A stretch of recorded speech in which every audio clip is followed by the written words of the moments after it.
aroma surga di kuali besar Firaun. Masyitah merupakan pembantu Raja Firaun. Pada masa Nabi Musa alaihi salam, Masyitah bertugas merawat dan melayani putri Firaun. Suatu hari Masyitah sedang menyisir rambut putri Firaun. Tak disangka, sisir tersebut terjatuh dari tangannya. Maka Masyitah pun mengambilnya sambil mengucapkan Bismillah dengan menyebut asma Allah.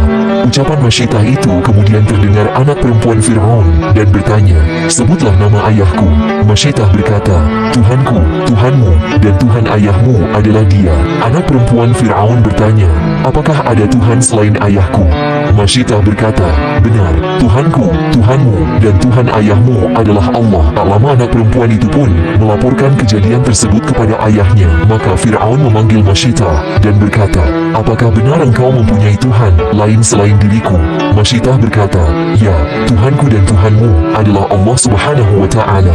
Mendengar itu, Firaun dengan geram kemudian memerintahkan kepada para pembantu setianya agar menyiapkan sebuah belanga atau kuali besar. Lalu belanga itu dipanaskan dengan api. Kemudian dia memerintahkan Masyitah agar menceburkan diri ke dalam belanga itu bersama anak-anaknya. Masyitah dengan tabah menceritakan kepada semua anaknya. Lalu dengan berani dia berkata pada Firaun, "Saya mempunyai sebuah permintaan kepadamu." Firaun berkata, "Sebutlah permintaanmu." Masyitah berkata, "Setelah kami mati, kumpulkan tulang-tulangku dengan tulang-tulang anakku di suatu tempat dan kuburkan jadi satu." Firaun menjawab, "Baiklah, saya turuti permintaanmu, mengingat kamu mempunyai hak pada kami." Firaun memerintahkan agar Masyitah sekeluarga dilemparkan ke dalamnya, mulai dari anaknya seorang demi seorang, hingga sampailah giliran Masyitah, dan anak yang masih menyusu padanya melihat anaknya yang masih bayi sempat membuat hati Masyitah ragu karena tidak tega melihat anaknya ikut digodok dalam kuali besar. Anehnya anak Masyitah ini dapat berbicara padahal masih bayi.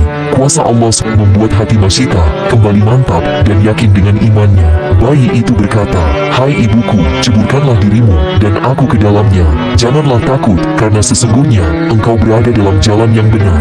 Rasulullah pernah bersabda, ada 4 orang bayi yang masih dalam buayan dapat berbicara, yaitu anak Masyitah, saksi Nabi Yusuf, teman Juraij, dan Isa putra Maryam. Masyitah dan anak-anaknya pun mati dalam keadaan syahid.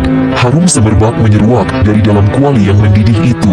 Setelah itu, Firaun memenuhi permintaan Masyitah dengan mengumpulkan tulang belulang mereka dan dikuburkan dalam suatu tempat. Dalam tafsir Ibnu Katsir, disebutkan Ibnu Abbas saat melakukan Isra Miraj, Rasulullah bertanya, "Bau harum, apakah ini?" Jibril menjawab, "Masyitah dan anak-anaknya. Wallahu a'lam bishawab." Auj bin Unuk merupakan cucu dari Nabi Adam alaihi salam. Auj tercatat sebagai manusia yang hidup sampai 3.800 tahun lamanya atau era Nabi Musa. Berpostur tubuh sekitar 23.000 hasta, awan akan berada sejajar dengan pinggul Auj saat berdiri. Tidak heran jika duduk, Auj membutuhkan ruang yang panjang dan lebar. Ia juga memiliki tangan yang mampu menggapai ikan besar di laut. Kemudian Auj akan mengangkat ikan tersebut ke dekat matahari untuk dibakar sebelum disantap. Karena berukuran sangat besar, Auj ditakuti oleh semua binatang. Ia juga pernah membantu membawakan kayu yang besar dari hutan untuk membuat bahtera Nabi Nuh. Selain itu, Auj bin Unuk memiliki keistimewaan seperti 1. Tinggi tubuh Auj seperti ketinggian air yang dapat menenggelamkan negeri pada zaman Nabi Nuh. Padahal ketinggian banjir tersebut tidak sampai melebihi lututnya. 2. Jika marah, Auj akan mengencingi negeri tersebut hingga penduduknya tenggelam. Ia sangat membenci penduduk kota yang memusuhi Nabi Nuh. 3. Semua orang takut jika melihat kedatangan Auj.